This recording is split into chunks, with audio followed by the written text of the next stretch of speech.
कभी ऐसा फील हुआ है कि कुछ बड़ा करने का प्रेशर बहुत ज़्यादा हो रहा है? हर तरफ से बस एक ही आवाज़ आती है, थिंक बिग, ड्रीम बिग। लेकिन क्या ये वाकई सबके लिए है? या शायद हम सब किसी डीपर चीज़ की तलाश में हैं। चलें, आज इस फीलिंग को थोड़ा एक्सप्लोर करते हैं। अक्सर हम में से ज़्यादातर लोग लॉस्ट नहीं हैं, हम बस ओवरवेल्म्ड हैं, थक गए हैं। लाइफ के इस शोर में हमारी अपनी आवाज़ वो कहीं खो सी गई है। ऐसा लगता है जैसे बस एक रेस में भाग रहे हैं, जिसका एंड पॉइंट, जिसका डेस्टिनेशन हमें खुद भी नहीं पता। और ये एक बहुत ही कॉमन फीलिंग है। अगर आप भी इससे गुजरे हैं तो trust me, you are not alone. सोचो ज़रा, दिन भर में कितनी आवाज़ें हैं जो हम पर असर करती हैं। पेरेंट्स की एक्सपेक्टेशंस, दोस्तों की एडवाइस, सोसाइटी के स्टैंडर्ड्स और फिर सोशल मीडिया, वो परफेक्ट लाइव्स। हर कोई बता रहा है कि ये करो, ऐसे जियो। इतनी सारी वॉइसेस के बीच में अपने दिल की आवाज़ सुनना, वो ऑलमोस्ट इम्पॉसिबल हो जाता है। और जब इतना शोर हो, इतनी सारी आवाज़ें हों, तो फिर कोई एक क्लियर डायरेक्शन कैसे मिलेगा, राइट? तो हम बस चलते रहते हैं, दिन गुजारते रहते हैं, इस होप में कि शायद आगे जाकर रास्ता खुद ब खुद क्लियर हो जाएगा। लेकिन अक्सर ऐसा होता नहीं है और हम खुद को बस एक ही सर्कल में घूमता हुआ पाते हैं। सक्सेस का प्रेशर, एक अच्छा करियर, वो प्रेशर, हमेशा आगे बढ़ते रहने का प्रेशर। और ये जो कांस्टेंट प्रेशर है ना, ये सिर्फ बाहर से नहीं आता, ये हम खुद पर भी डाल लेते हैं। और इसी प्रेशर की वजह से हमें एक सेकंड के लिए भी रुक कर ये सोचने का मौका ही नहीं मिलता कि भाई हम जो कर रहे हैं आखिर कर क्यों रहे हैं। और इस सब का रिजल्ट क्या होता है? एक क्वाइट कन्फ्यूजन, एक खामोश सी उलझन। ये वो अंदर की फीलिंग है जिसको हम किसी से शेयर नहीं कर पाते। बाहर से तो हम स्माइल कर रहे होते हैं, काम कर रहे हैं, बिजी हैं, लेकिन अंदर ही अंदर एक बेचैनी है, एक सवाल है जो आराम नहीं करने देता। लेकिन यहाँ सबसे इम्पॉर्टेंट पॉइंट है, ये जो कन्फ्यूजन है ना, इसको अपनी फेलियर मत समझें। ये फेलियर बिल्कुल नहीं है, ये एक सिग्नल है। आपका अंदर आपसे कम्युनिकेट करने की कोशिश कर रहा है। ये एक इशारा है कि अब वक्त आ गया है कि इस भाग दौड़ को छोड़कर थोड़ा रुका जाए और खुद को सुना जाए। ये उलझन अक्सर एक इमोशनल वैक्यूम से पैदा होती है, यानी एक जज्बाती खला। ये वो स्टेट है जब लाइफ में एक क्लियर पर्पस ना हो तो एक एम्प्टीनेस आ जाती है। और इस एम्प्टीनेस को फिल करने के लिए हम क्या करते हैं? हम छोटी छोटी टेम्पररी डिस्ट्रैक्शंस ढूंढते हैं, या ऐसी अटैचमेंट्स जो फॉर द टाइम बीइंग तो ठीक लगती हैं, जैसे हर वक्त फ़ोन यूज़ करना या ऐसे रिलेशनशिप्स में पड़ना जो हमें अंदर से मुकम्मल फील नहीं करवाते। हम अक्सर जिंदगी के छोटे छोटे मकासद में उलझे जाते हैं क्योंकि हमने कभी ठहर कर अपने असल मकसद को पहचाना ही नहीं। ये सेंटेंस ये बहुत डीप है। हम डेली लाइफ की छोटी छोटी प्रॉब्लम्स में इसलिए खो जाते हैं क्योंकि हमने सीरियसली कभी रुक कर खुद से पूछा ही नहीं कि हमारी लाइफ का द रियल पर्पस वो क्या है, वो कौन सी चीज़ है जो हमारी सोल को सुकून देती है। तो अगर ये बातें आपको कहीं कनेक्ट कर रही हैं, अगर आप इससे रिलेट कर पा रहे हैं, तो इस विजन को सपोर्ट करें। इस वीडियो को लाइक करें, शेयर करें और सब्सक्राइब करना ना भूलें।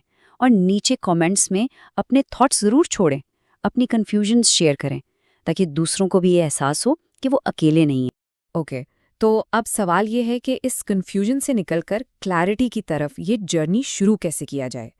इसका जवाब किसी बड़े प्लान में नहीं है। इसका जवाब खुद से सही सवाल पूछने में छुपा है। चले कुछ ऐसे सवालात देखते हैं जो शायद हमें हमारे थोड़ा और करीब ले आए। पहला सवाल, थोड़ा सोचें, वो कौन सी एक्टिविटीज़ हैं जिन्हें करते हुए वक्त का पता ही नहीं चलता। वो स्टेट ऑफ फ्लो जहां आप इतने लॉस्ट हो जाते हैं काम में कि घंटे मिनट लगते हैं। ये वो काम है जहां एनर्जी ड्रेन नहीं होती, बल्कि आप एनर्जाइज्ड फील करते हैं।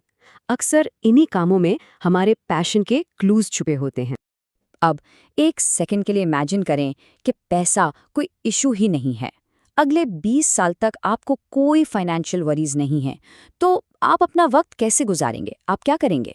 ये सवाल हमें हमारी डेली मजबूरियों से निकालकर ये सोचने पर मजबूर करता है कि हम रियली दिल से क्या करना चाहते हैं। अच्छा, ये भी सोचें, वो कौन सी चीज़ें हैं जिनके लिए लोग कंसिस्टेंटली आपसे हेल्प मांगते हैं? वो कौन सी स्किल्स हैं या कौन सी एडवाइस है जिसके लिए लोग आपके पास आते हैं?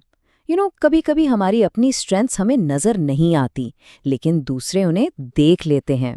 ज़रा नोटिस करें कि लोग आप में ऐसी क्या खास बात देखते हैं। और अब आखिरी और सबसे डीप सवाल, आप इस दुनिया में अपनी क्या लेगेसी छोड़कर जाना चाहते हैं? जब आप नहीं होंगे तो वो कौन सा यूनिक कंट्रीब्यूशन है जिसके लिए आप चाहते हैं कि आपको याद रखा जाए? और ये सवाल इस बारे में नहीं है कि लोग क्या कहेंगे, ये इस बारे में है कि आपका दिल असल में क्या चाहता है। इन सब डीप सवालों के बाद हो सकता है कि ये सब थोड़ा ओवरवेलमिंग लगे, बहुत बड़ा, बहुत मुश्किल लगे, लेकिन एक बात याद रखें, क्लैरिटी हासिल करने के लिए आपको पूरे सफ़र का मैप नहीं चाहिए। आपको बस एक कंपास चाहिए, एक डायरेक्शन और पहला कदम उठाने की हिम्मत। तो पहला स्टेप है पॉज, रुकें लेकिन क्विट ना करें, बस 1 सेकंड के लिए ठहर कर एक गहरी सांस लें। Second, separate noise from need, बाहर की एक्सपेक्टेशंस क्या हैं और आपके अपने अंदर की नीड्स क्या हैं, इसमें फ़र्क करें। Third, name what matters now, अपने रिफ्लेक्शंस की बेस पर कोई एक चीज़ आइडेंटिफाई करें जो उस वक्त आपके लिए इम्पॉर्टेंट फील हो रही है। और fourth, take one aligned step, इस डायरेक्शन में बस एक छोटा सा कदम उठा लें। बस, क्लैरिटी कोई डेस्टिनेशन नहीं है, ये एक प्रोसेस है जो ऐसे ही स्मॉल स्टेप से बनता है। और प्लीज़ इस बात को हमेशा याद रखें, आपको फिक्स होने की ज़रूरत नहीं है, क्योंकि आप टूटे हुए नहीं हैं। आपको बस क्लैरिटी की ज़रूरत है, अपने अंदर की इस धुंध को साफ करने की। You are not broken, you are just a little confused. अपने अंदर के शोर से डरने के बजाय अगर उसे सुनना सीख लें, तो वही शोर आपको रास्ता दिखा सकता है। ये एक बहुत पावरफुल थॉट है। अक्सर हम अपने अंदर की बेचैनी, उस शोर से डरते हैं, उसे सप्रेस करते हैं। लेकिन अगर हम हिम्मत करके उस शोर को सुनना सीख लेना, तो यही शोर हमारा सबसे बड़ा गाइड बन सकता है।